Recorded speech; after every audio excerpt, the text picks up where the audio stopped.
Salut, je suis Manassé Dubois, votre coach en élaboration de recherche scientifique. Dans ce premier numéro, je partage avec vous sur les 4 étapes clés pour se choisir un sujet d'étude qui va non seulement captiver l'attention de vos potentiels lecteurs, mais aussi faire de vous une référence à la matière.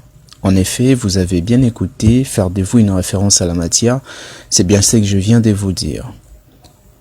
Vous vous demandez comment ? Mais c'est simple, je vais vous donner mon exemple. À chaque fois que je reçois des sollicitations pour l'encadrement en tant que co-directeur d'un travail scientifique, j'ai toujours l'habitude de demander à l'intéressé de me faire un briefing sur les domaines qui l'intéressent le plus. Pourquoi je fais ça ? Eh bien, parce que je me dis que plus la préoccupation ou l'observation vient de l'intéressé, plus il ou elle se forcera à trouver de mots pour défendre avec énergie son sujet d'étude.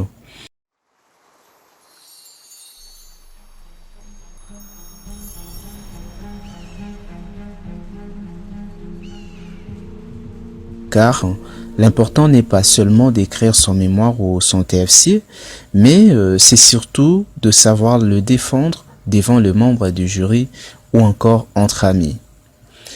C'est donc important, voire capital, de se choisir un sujet d'étude soi-même. Faire ainsi vous permet d'éviter des ennuis inutiles que l'on observe malheureusement dans certaines soutenances publiques.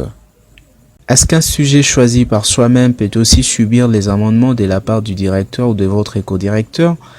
La réponse est oui, mais à condition que ces amendements aillent dans la même direction que votre vision de départ.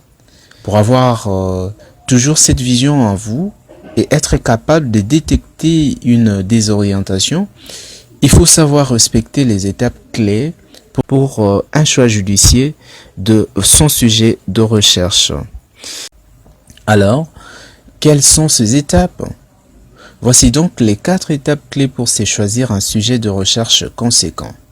Premièrement, pour se choisir un sujet de recherche intéressant, il faut observer.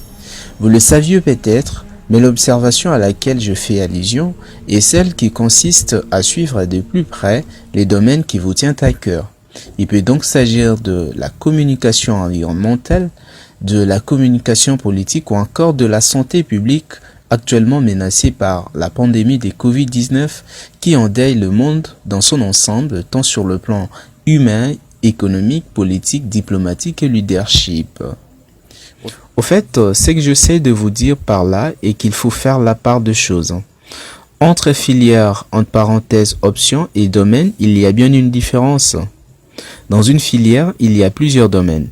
Donc j'insiste, il faut observer les domaines qui vous tiennent à cœur avec un regard particulier qui doit vous permettre de déceler ce que le non-intéressé n'aurait jamais vu sans votre travail. Attention! Vous n'observez pas seulement les choses de manière à trouver ce qui marche ou qui ne marche pas, mais aussi pour présenter une facette cachée du domaine observé. Au final, vous n'opterez que pour un seul élément, donc pas le tout à la fois. Deuxièmement, après avoir observé, il faut arriver à identifier ce qui est pour vous l'aspect positif ou négatif ou encore le côté non vu du domaine observé. C'est donc cet élément identifié qui constitue votre cible. Ceci pour dire que vous allez vous concentrer davantage sur cela. Après avoir identifié l'élément sur lequel vous vous concentrerez, vous pouvez aller maintenant à la 3e étape clé qui est le mesurage de l'ampleur de l'élément identifié comme problématique à étudier.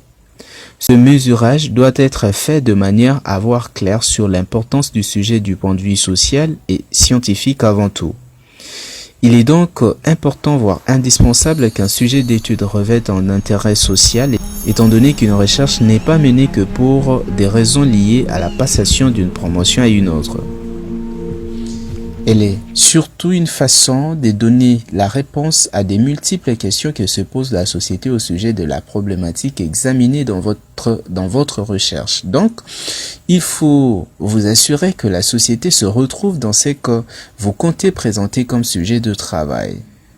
Et ce n'est qu'après que vous aurez fini avec le mesurage de l'ampleur de l'élément Identifiez que vous pourriez passer à la quatrième et dernière étape clé qui n'est tout autre que la formulation du sujet de recherche. Cette étape requiert un choix judicieux de mots qui puissent donner un sens significatif de l'étude dès la lecture du sujet.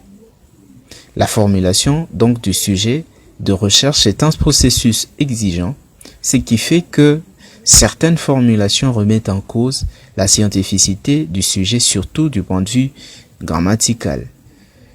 Par là, il faut comprendre qu'il existe des types de formulations des sujets de recherche scientifique à éviter. Et ce point, nous l'aborderons dans notre prochaine vidéo.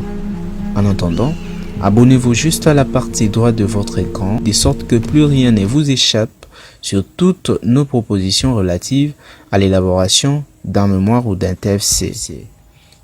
Voilà, j'espère que cette proposition vous a plu et pourra vous servir. Surtout, n'hésitez pas, si vous pensez avoir d'autres éléments complémentaires aux étapes ici énumérées, à les partager juste à la place réservée aux commentaires. Quant à moi, je vous donne rendez-vous auquel vous allez participer si vous vous abonnez à la chaîne de maintenant, surtout si vous observez sans relâche les mesures de barrière contre les Covid-19 recommandées par l'OMS et les responsables de vos États respectifs.